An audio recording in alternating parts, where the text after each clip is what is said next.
고린도전서 2장 12절부터 16절 말씀 우리 한 절씩 교독하겠습니다. 제가 12절을 읽습니다. 우리가 세상의 영을 받지 아니하고 오직 하나님으로부터 온 영을 받았으니 이는 우리로 하여금 하나님께서 우리에게 은혜로 주신 것들을 알게 하려 하심이라.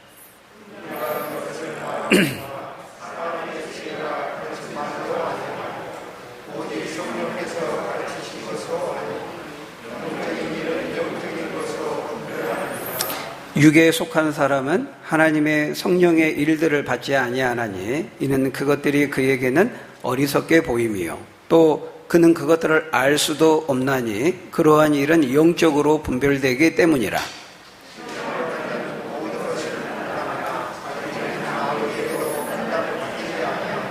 (16절) 같이 읽겠습니다. 시작. 누가 주의 마음을 알아서 주를 가르치겠느냐? 그러나 우리가 그리스도의 마음을 가졌느니라. 아멘. 오늘 본문은 하나님의 지혜를 깨닫게 하시는 성령의 사역에 대해서, 역할에 대해서, 안집사님 그거 안 됩니다. 안집사님 그거 안 돼요. 하나님의 지혜를 깨닫게 하시는 성령의 사역에 대해서, 역할에 대해서 우리에게 말씀하는데요. 우리는 지난 시간에 이 십자가의 복음이 하나님의 지혜라는 것을 우리가 살펴보았죠. 뭐가 하나님의 지혜라고요? 십자가의 복음이 하나님의 지혜라는 것입니다. 그런데 이 십자가의 복음은 그 6절에 의하면은 온전한 자들만 소유하는 지혜라 그랬습니다. 이 여기서 온전한 자, 예수 믿고 구원 얻는 자를 말하죠. 그러니까 예수 믿는 사람들만 이 하나님의 지혜, 십자가 복음을 알고 깨닫게 된다는 거예요. 왜냐하면 그 이유는 그 7절에서 말씀하는 것처럼 이 지혜가 만세 전에 은밀한 가운데 감추어진 하나님의 지혜이기 때문이죠. 그래서 오직 깊은 것까지도 통달하시는 성령을 통해서만 이 하나님의 지혜를 알 수가 있는 것입니다. 오늘 본문을 통해서 우리는 이 하나님의 지혜를 깨닫게 하시는 이 성령의 역할에 대해서, 사역에 대해서, 이 성령에 대해서 우리가 조금 더 살펴보고자 합니다. 사도는 지금까지 이 하나님의 지혜와 사람의 지혜에 대해서 말씀했죠. 하나님의 지혜와 세상의 지혜를 대립구도로 이렇게 설명을 해왔습니다. 그런데 이제 오늘 보면은 두 종류의 사람, 그리고 두 영을 대립구도로 해서 우리에게 말씀하고 있어요. 두 종류의 사람과 서로 다른 두 영, 이것은 이제 대립구도로 우리가 설명을 하고 있습니다. 거기 12절에 보면은 두 영에 대해서 말하죠. 세상의 영과 하나님으로부터 온 영이 있다는 거예요. 그리고 14절, 15절에서는 두 종류의 사람이 나오는데 14절에서는 육신에 속한 사람이 나오죠. 그리고 15절에서는 신령한 사람, 두 종류의 사람에 대해서 말하고 있습니다. 여러분, 이 14절에서 말씀하는 육신에 속한 사람은 누구를 가리킬까요? 육에 속한 사람, 육에 속한 사람. 이 사람은 앞에 세상의 영을 받고 그 세상의 영의 지배를 따라 사는 믿지 않는 사람을 가리키는 겁니다. 육에 속한 사람은. 반면에 여기 신령한 자라고 하는 것은 하나님으로부터 온 영, 성령의 지배를 받고 성령의 인도를 받는 우리 예수 믿는 성도들, 우리 예수 믿는 사람들을 가리키는 것이죠. 여러분, 결국 이 사도는 이 두 종류의 사람, 이 두 종류의 영이라고 하는 이 대립구도를 통해서 뭘 말하고자 하는 것일까요? 하나님의 지혜인 이 십자가 복음을 믿고 안 믿고 하는 이 문제는 무슨 문제라는 거예요? 영적인 문제라는 것입니다. 영적인 문제. 십자가의 그 복음인 예수 그리스도를 믿고 안 믿고, 받아들이고 안 받아들이고 하는 이 문제는 단순한 어떤 인간의 머리의 문제라든지 인간의 인식이나 어떤 판단에 국한된 그런 문제가 아니고 무슨 문제라는 거예요? 영적인 문제라는 것입니다.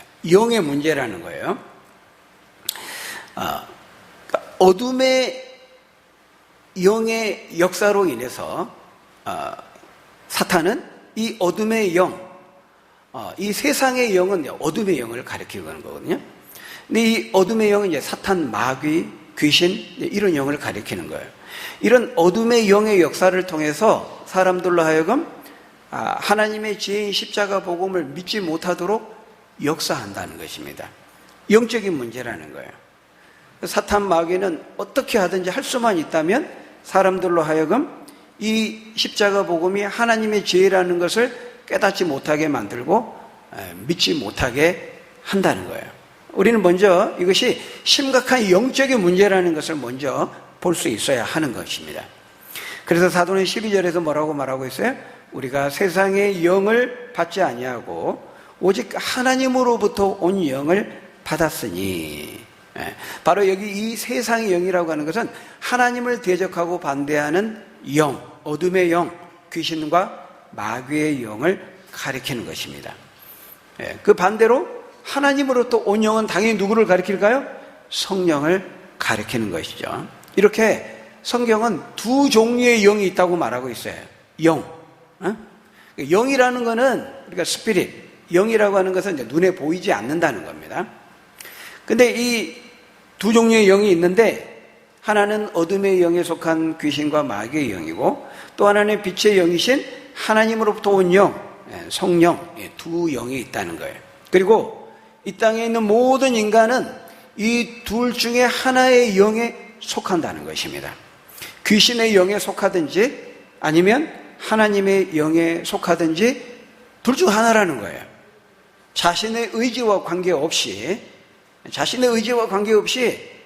이 둘 중 하나의 영을 자신의 주인으로 섬기고 살고 그 영의 인도함을 받고 그 영의 영향하에 살게 된다는 겁니다. 둘 중 하나입니다. 중립지대는 없습니다. 어정쩡한 중간지대나 회색지대는 없다는 거예요. 반드시 둘 중 하나의 영역에 속하게 돼 있는데 그래서 골로새서 1장 13절에 보면은 예수님께서 우리를 구원해 주신 것을 어떻게 표현하고 있냐면 우리 골로새서 1장 13절 한번 같이 읽어볼까요? 시작. 그가 우리를 흑암의 권세에서 건져내사 그의 사랑의 아들의 나라로 옮기셨으니. 우리가 예수 믿기 전에 어떤 상태에 있는지를 지금 말씀하고 있죠? 우리가 예수 믿기 전에는 어디 밑에 있었다는 거예요? 흑암의 권세에 있었다는 거예요. 근데 예수님께서 성령을 통해서 우리를 흑암의 권세에서 건져내 주셨다. 구원을 그렇게 설명하고 있어요. 그러니까 예수 믿기 전에 하나님으로부터 주어진 성령의 인도하에 있기 전에는 누구 하에 있어요? 어둠의 영의 권세 속에 죄의 사슬에 결박되어서 꽁꽁 묶여서 그 어둠에 복종하며 죄의 종노릇하며 살고 있었다는 겁니다. 그 흑암의 권세에서 우리를 건져내서 빛의 사랑의 아들의 나라로 옮겨주셨다는 거죠. 또 고린도전서 10장 20절 21절에 보면 이렇게 말씀합니다. 우리 한번 같이 읽어볼까요? 고린도전서 10장 20절 21절 시작.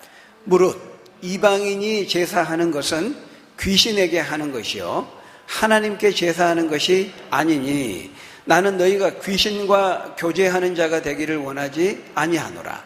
너희가 주의 잔과 귀신의 잔을 겸하여 마시지 못하고 겸하여 참여하지 못하리라. 예수님도 두 주인을 우리가 겸하여 함께 섬길 수 없다 그랬어요. 하나님과 돈의 신을 만몬을 같이 섬길 수 없다 그랬죠. 그러니까 사람들이 제사 드리잖아요. 사람들은 자기 부모님에게 돌아가신 조상들에게 한다고 자기들은 생각해요. 그런데 실제 본인은 그렇게 생각할지 모르지만 자신의 의사와 관계없이 사실은 누구에게 하는 거라는 거예요? 귀신에게 하는 것이라는 것입니다.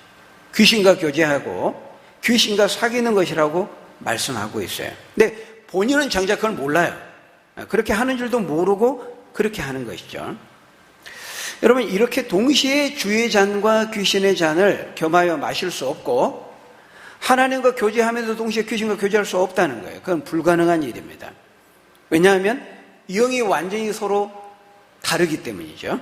마치 물과 기름이 섞일 수 없는 것처럼 겸할 수가 없어요. 둘 중에 한쪽하고만 가능한 것입니다. 그래서 고린도후서 6장 14절에서 믿지 않는 자와 결혼하지 말라, 멍에를 같이 매지 말라, 이렇게 말씀하는 거예요. 왜냐하면 영이 완전히 틀리기 때문이죠. 우리 고린도후서 6장 14절에서 16절 말씀 한번 같이 읽어볼까요? 시작. 너희는 믿지 않는 자와 멍에를 함께 매지 말라.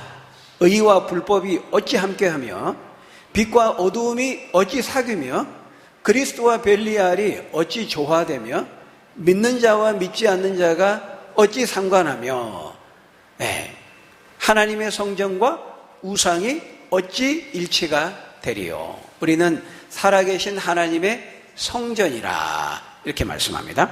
우리가 거룩하신 하나님의 성전이라는 거예요. 하나님의 거룩한 영이신 성령의 인도와 이끌림과 그 인도하심 가운데 살아가면서 동시에 어떻게 벨리알, 우상의 영의 이끌림과 인도함을 받으며 살 수 있느냐는, 동시에 그건 불가능하다, 그럴 수 없다, 이렇게 말하는 것이죠. 다시 말하면 믿지 않는 사람은 어둠의 영에 속해 있고 마귀의 영에 속해 있고, 우리 믿는 사람들은 하나님부터 주어진 거룩한 영의 성령에 속해 있는데 동시에 양립할 수 없다는 것입니다. 마치 빛이 오면 어둠은 물러가는 겁니다. 빛과 어둠은 동시에 한 자리에 같이 있을 수는 없는 거예요. 그런 것처럼 전혀 다른 두 영이 함께 할 수 없다는 거예요. 여러분, 물론 그렇다고 해서 믿지 않는 자와 멍에를 같이 매지 말라, 이렇게 말씀하니까 내 믿지 않는 사람과 이미 결혼했는데 그러면 이혼하라는 말입니까? 당연히 그런 말은 아니죠. 고린도전서 7장에 가면요, 우리가 나중에 가서 자세히 살펴보게 되겠습니다만은, 고린도전서 7장에 보면은 믿지 않는 사람과 이미 이제 결혼했다면은 어떻게 하든지 그 사람에게 이제 사랑으로 복음을 전해서 전도하라고 말씀합니다. 그러니까 지금 여기서 믿지 않는 자 멍에를 같이 매지 말라, 이 말은 아직 결혼하지 않는 신자에게 하시는 말씀입니다. 두 경우를 성경은 말하고 있어요. 네가 이제 복음을 듣고 예수님을 이제 믿게 되고 신자가 되었는데 이미 결혼한 상태라는 거예요. 배우자가 결혼하지 않았겠죠, 아직? 예수님 안 믿고 있겠죠? 그 사람이 이혼하는 게 아니고 어떻게든 사람은 복음을 전하라고 말하고 있어요. 근데 네가 지금 이미 복음을 듣고 이제 예수를 믿게 되었는데 아직 결혼을 하지 않았다면 절대로 믿지 않는 사람과 결혼해서는 안 된다, 믿지 않는 사람과 멍에를 같이 매서는 안 된다, 이렇게 말씀하고 있는 거. 왜? 서로 속한 영이 완전히 대립되고 다르기 때문입니다. 여러분, 부부가 전혀 다른 가치관을 가지고 결혼 생활을 하면 너무너무 힘듭니다. 부인할 수 없는 사실이에요. 저는 지금까지 한 20년 목회하면서 많은 그런 신방과 목회를 통해 그런 경우 너무 많이 봤어요. 너무 힘들어하는 거예요. 그러니까 다른 사람들은, 그러니까 이분은 평생 기도 제목이 남편이 예수 믿게 해달라는 거예요. 근데 이제 예수 믿는 사람께 결혼한 사람은 이미 그 기도 응답을 받고 결혼 생활을 시작하는데, 이 사람은 결혼 생활 죽을 때까지 이제 예수 믿게 해달라고 기도하는 겁니다. 너무 안타까운 것이죠. 그래서 성경이 이렇게 말씀하고 있어요. 네가 이미 결혼한 상태로 신자가 되었다면 그 배우자를 위해서 열심히 사랑으로 섬기고 예수 믿게 해서 전도하라고 말씀하고, 그러나 네가 결혼하기 전에 예수를 믿고 신자가 되었다면 절대 믿지 않는 사람과 멍에를 함께 매서는 안 된다, 이렇게 말씀하는 것이 서로 영이 다르기 때문에 그렇습니다. 이 가정이라고 하는 마차를 끄는데 정반대의 방향에서 두 마리의 말이 정반대 방향에서 마차를 끈다고 생각해 보세요. 그 마차가 어떻게 되겠습니까? 제대로 굴러가겠습니까? 안 되는 거죠.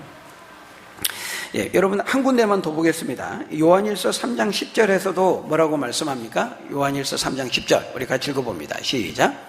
이러므로 하나님의 자녀들과 마귀의 자녀들이 드러나나니 무릇 의를 행하지 아니하는 자나 또는 그 형제를 사랑하지 아니하는 자는 하나님께 속하지 아니하니라. 여기도 보면 사람을 두 종류로 나누고 있어요. 하나님의 자녀들과 마귀의 자녀들, 두 자녀들이 있다는 거예요. 하나님께 속하고 하나님의 영의 그 인도하심을 받는 하나님의 자녀들이 있고, 마귀에게 속하고 마귀의 영의 인도함을 받는 마귀의 자녀들이 있다는 거예요. 물론 이제 믿지 않는 사람들이 이런 말 들으면 굉장히 불쾌하게 생각할 겁니다. 내가 마귀에 속했다고? 귀신에게 속했다고? 나는 귀신의 존재 자체도 인정도 하지 않는데, 내가 귀신을 섬기지도 않는데 내가 왜 귀신에 속하고 마귀의 자녀야? 말이 되는 소리를 해야지. 이렇게 불쾌하게 생각할 수 있어요. 예, 본인은 인정하지 않는 거죠. 근데 여러분, 성경은 이렇게 명백하게 말씀하고 있습니다. 아까도 말씀드린 것처럼 그건 자신의 의지와 관계가 없어요. 어리석은 인간은 자신의 영적인 눈이 가리워져서 그 실체를 못 보는 겁니다. 안 보이는 거예요. 지금 자신이 어떤 상태에 있는지, 마귀의 지배하에 있으면서 마귀의 통제와 다스림을 받고 살고 있는데도 그걸 전혀 의식을 못하는 거예요. 그조차를 보지 못하고 있는 거죠. 오늘 보면 13절에서 말씀합니다. 우리가 이것을 말하거니와 사람의 지혜가 가르친 말로 아니하고 오직 성령께서 가르치신 것으로 하니 영적인 일은 영적인 것으로 분별하느니라, 이렇게 말씀합니다. 다시 말하면 영의 눈이 없으면 못 본다는 거예요. 눈이 있어도 보지 못한다는 거예요. 분별하지 못한다는 거예요. 성령께서 그 마음의 눈을 밝히시고 깨닫게 하시고 조명하시기 전까지는 못 보는 거예요. 분별하지를 못하는 거예요. 지금 어둠의 영, 귀신의 영에 예속되어 있고 그들이 이끄는 대로 그 사슬에 매여 종로로 타면서 살아가고 있음에도 의식하지를 못하고 분별하지를 못하는 겁니다. 오늘 본문 14절에서도 말씀합니다. 우리 14절 같이 읽어보겠습니다. 오늘 본문 14절 시작. 육에 속한 사람은 하나님의 성령의 일들을 받지 아니하니 이는 또 그는 그것들을 알 수도 없나니 그러한 일은 영적으로 분별되기 때문이라. 네. 그러한 일은 어떻게 분별한다고요? 영적으로만 분별이 된다는 것입니다. 영적인 눈, 영적인 감각이 살아있을 때에만 볼 수 있고 알 수 있고 분별할 수 있다는 거죠. 여러분 어떤 것과 같냐면요, 여러분 북한 주민들 한번 보십시오. 북한 주민들 태어나면서부터 어릴 때부터 세뇌 교육을 받고 자랍니다. 북한 주민들은. 그러니까 온 세상이 다 이제 이 북한처럼 사는 줄 아는 거예요. 자유가 있고 자유 세계가 있다고 하는 것에 대해서 전혀 모릅니다. 그런 새로운 세계, 신세가 있다고 말을 해줘도 안 믿죠. 모르는 거다. 의식 자체를 못하는 겁니다. 자신들이 속고 살고 있다는 것조차를 모르며 살고 있어요. 그러다가 탈북을 하거나 어떻게든 라디오 주파수가 이렇게 맞춰져서 남한 방송을 듣거나 인터넷을 통해서 접하게 되면 그때 이제 뒤늦게 깨닫고 큰 충격을 받게 되는 것이죠. 그러기 전까지는 자신들이 평생 속고 살면서도 그러고 살고 있는지조차도 모르는 거예요. 마치 그런 것과 같다는 것입니다. 영적인 세계에 대해서도 사람들은 무지하다는 거예요. 21세기 과학기술, 초과학기술 문명시대, 귀신이 어디 있고 마귀가 어디 있어? 판타지 영화에서나 나오는 얘기지. 이렇게 치부해버립니다. 근데 이게 마귀와 귀신의 영이 사실은 이 세상의 많은 매체들을 사용해서 사람들을 그렇게 믿도록, 생각하도록 그렇게 만든 것이죠. 여러분 오늘 본문에서도 분명히 두 종류의 사람에 대해서 말씀하고 있잖아요. 그것을 어떻게 표현하고 있어요? 14절에 보니까 육에 속한 사람, 그리고 15절에서는 신령한 사람, 이렇게 말합니다. 육에 속한 사람은 하나님의 성령의 일들을 받지 아니하나니 이는 그것들이 그에게는 어리석게 보인다, 이렇게 말하고 있어요. 이 육에 속한 사람, 세상의 영을 받은 사람이죠. 성령을 받지 못한 거예요. 성령이 없는 거예요. 육에 속한 사람이라고 하는 것은 그러니까 어떤 걸 쉽게 말하면 그냥 우리 육체의 대로 그냥 눈에 보이는 대로 느끼고 보는 대로 보고, 우리 자연인이라고 말할 수 있습니다. 육에 속한 사람, 거듭나지 않은 사람이에요. 성령을 소유하지 않고 살아가는 사람인 것이죠. 그러니까 이런 사람들은 전혀 이걸 하나님의 말씀을 통해서 말하고 있는 것을 보지를 못하고 이해가 안 되는 것입니다. 우리도 예수 믿기 전에는 다 그렇게 흑암의 권세에 매이고 결박되어 그렇게 살고 있었죠. 그러던 어느 날 하나님의 성령을 우리에게 보내주셔서 우리의 마음의 눈을 밝히시고 눈을 뜨게 하셔서 보게 하신 것입니다. 그 실체를 보게 하신 거예요. 그래서 우리는 보게 된 거죠. 그런 점에서 예수 믿는 성도들은 다 이제 성령을 소유한 사람이에요. 성령을 받은 사람이에요. 내가 그것을 이렇게 성령은 영이기 때문에 눈에 보이지 않거든요. 그러니까 내가 육체적으로 느낄 수 있는 건 아닙니다. 이렇게 우리 딱 꼬집으면 따갑잖아요. 느끼잖아요. 근데 성령이 우리 안에 계시는 것은 그런 식으로 느끼는 건 아니에요. 그런 식으로 자각이 안 돼요. 영이시기 때문에. 그럼에도 불구하고 예수 믿는 사람은 다 성령이 계시는 거예요. 그 안에. 성령이 아니고서는 예수를 그리스도라 할 수 없느니라. 그 사람이 진정으로 예수를 믿고 고백했다면 그 안에 성령이 계신 것이고, 그 사람이 그렇게 고백하기 전에 먼저 성령이 내 안에 찾아오셔서 나를 거듭나게 하시고 나로 하여금 입술을 열어서 그 마음을 실어서 그렇게 고백하게 하신 거예요. 성령이 아니면은 그렇게 할 수가 없는 거예요. 왜? 허물과 죄로 우리는 죽었기 때문에, 어둠의 영인 사슬에 결박되어 죄의 종노릇하며 살기 때문에 우리의 힘과 의지와 능력으로는 그렇게 할 수가 없어요.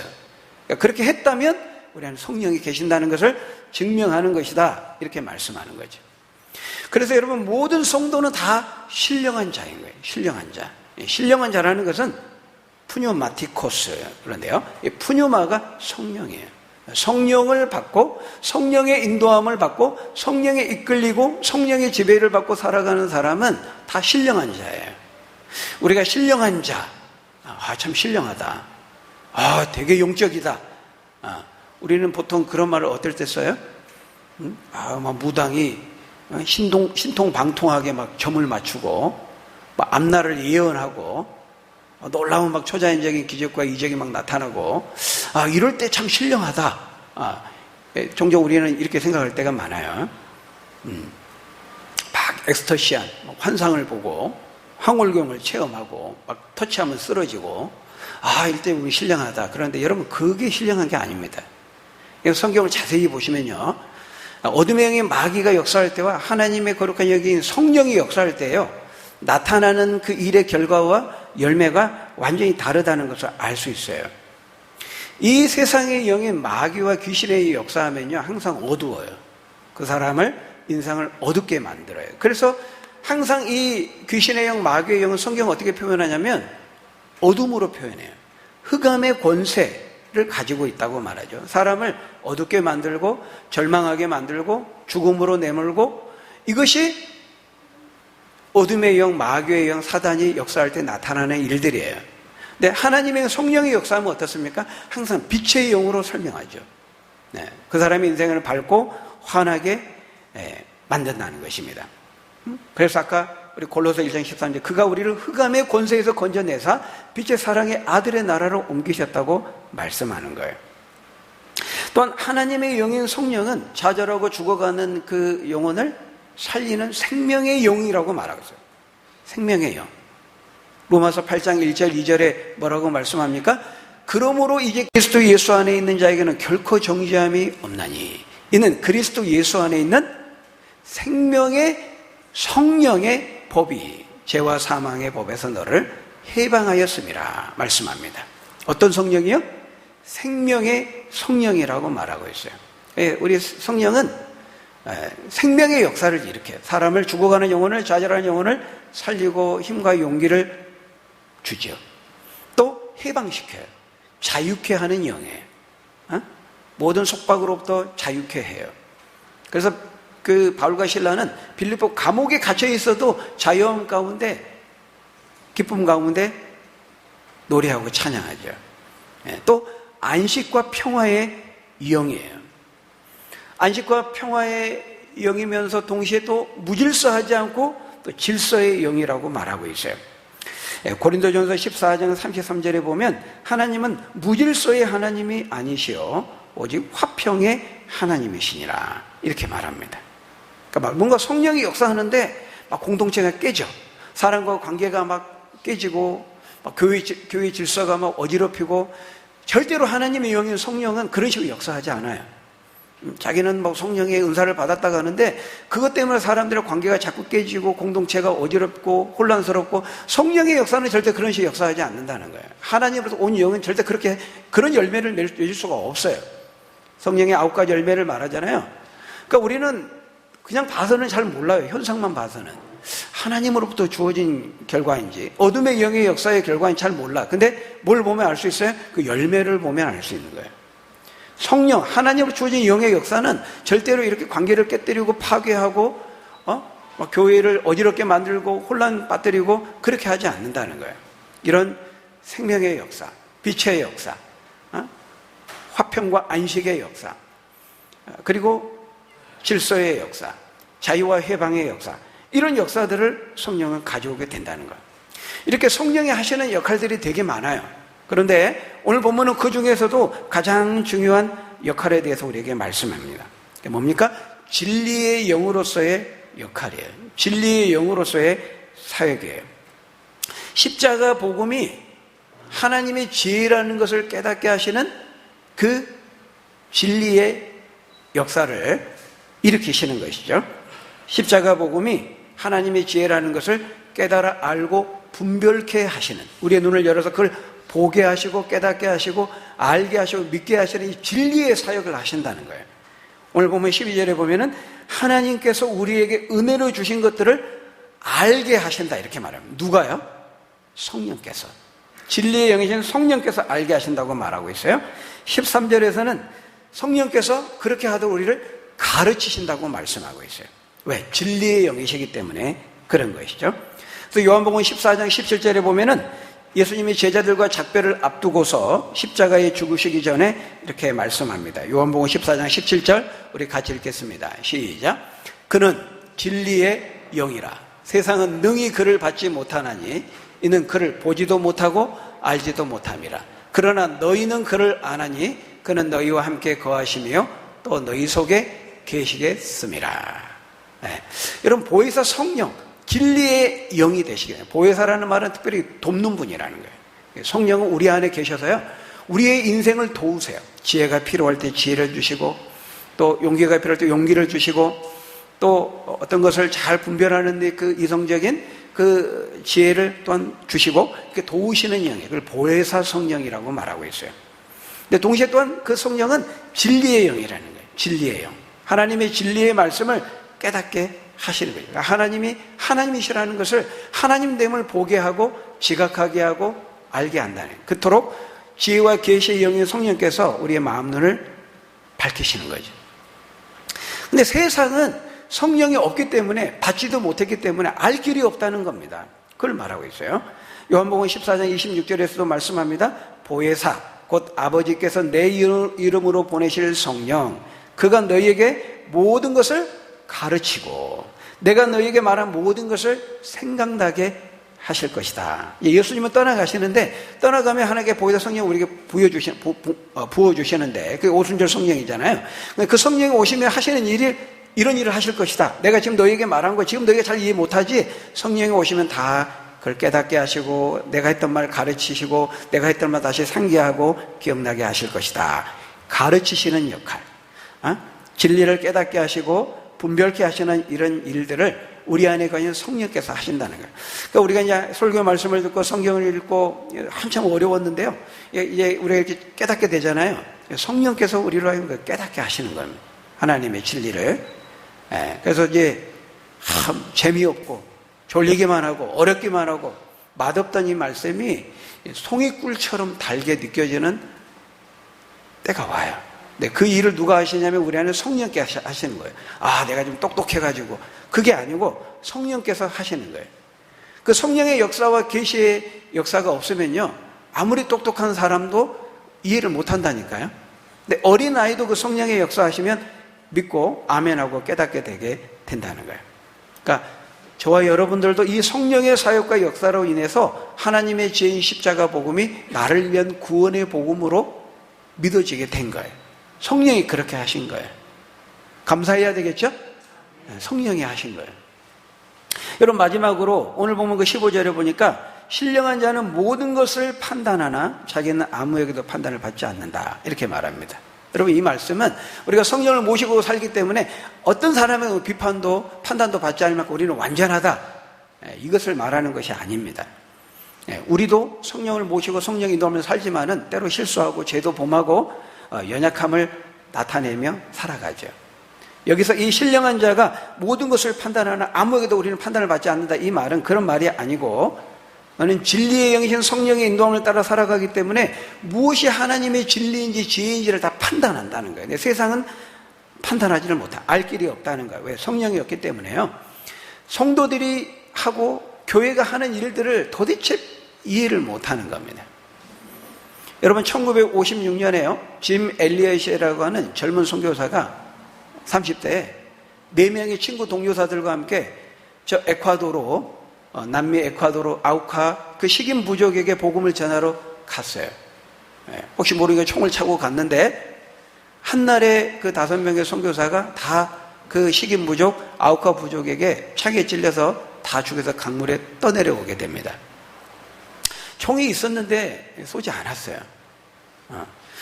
그 사건이 있은 뒤로 모든 서구 유럽의 언론들은 대서특필합니다. 너무 무모하고 어리석게 행동해서 귀한 젊은 생명들, 청년들의 생명을 허비했다, 이렇게 보도했습니다. 잘못 판단한 것입니다. 자신의 생명을 내어줌으로 생명을 살리는 이것을 이해하지 못하는 거. 왜? 성령이 없기 때문에 그들은 죽었다 깨어나도 그것을 이해하지 못하는 거예요. 여러분, 예수님도 아마 천사들이, 예수님 이 땅에 내려오시기 전에 천사들이 아마 반대했을 거예요. 예수님 뭐하러 내려가려고 합니까? 하나님의 영광의 보좌를 버리시고 왜 저 냄새나는 죄악의 땅에 가시려고 합니까? 가봤자고 십자가 지시고 그 험한 꼴 당하실 텐데 가지 마십시오, 말렸을 거예요. 예수님은 우리를 구원하시기 위해서 오신 것입니다. 우리의 생명을 건지시기 위해서 자신의 생명을 내어주신 것이죠.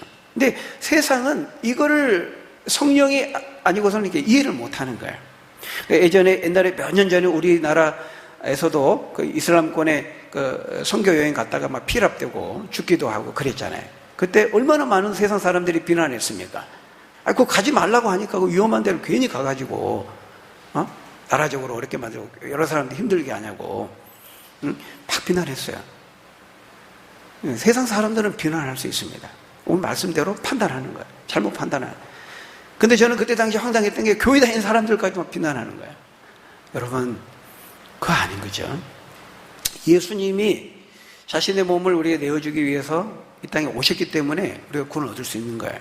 여러분, 우리 조선에요, 흥선대원군이 세국 정책할 때 그 서양 복음 들어올 때 다 죽였습니다.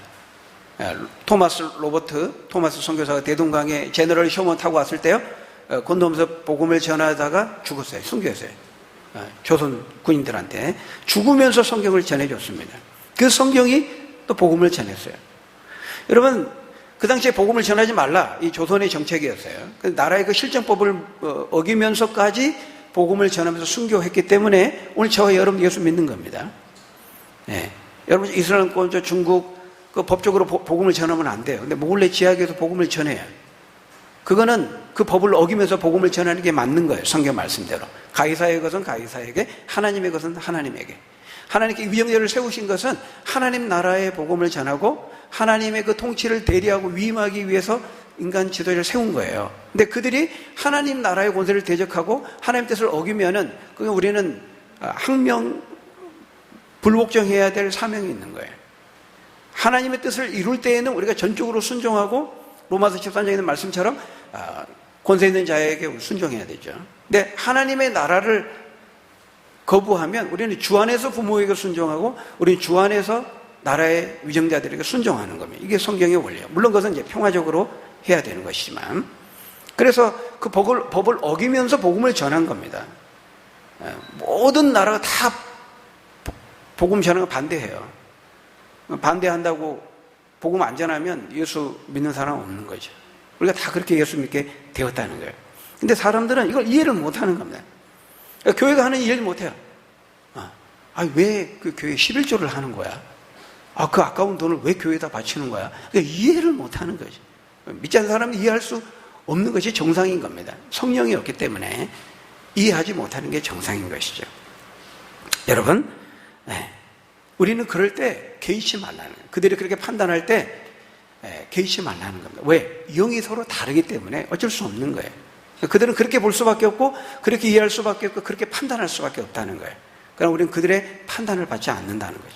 개의치 말라는 거예요. 물론 우리가 잘못된 일을 하고 베드로전에 있는 말씀처럼 부끄러운 일을 하고 죄를 지고 어리석은 짓을 하다가 세상의 판단을 받는다면 그건 부끄러워야 될 일이에요. 그러니까 우리가 십자가 복음을 인하여서 영이 다르기 때문에 복음의 본질적인 것 때문에 우리가 판단을 받고 우리가 고난을 당한다면 절대로 복음을 부끄러워할 이유가 없습니다. 영광스럽게 여기고 주님의 고난에 동참하고 우리가 성령을 주신 것을 감사하고 그 성령의 인도함을 받고 성령과 소통하면서 하나님 뜻을 이루면서 살아가는 저희 여러분들이 다 되시기를 예수님의 이름으로 간절히 축원합니다. 기도하겠습니다. 아버지 하나님, 어둠의 흑암의 그 권세에 결박되어 죄의 종로로 타며 어둠에 복종하며 살아갈 수밖에 없었던 저희들을 하나님 긍휼히 여기셔서 예수 그리스도를 보내주시고 하나님의 영적인 성령을 보내주셔서 우리의 눈을 여시고 깨닫게 하시고 분별케 하셔서 하나님의 지혜인 이 십자가 복음을 알고 믿을 수 있는 은총을 허락해 주시니 감사합니다.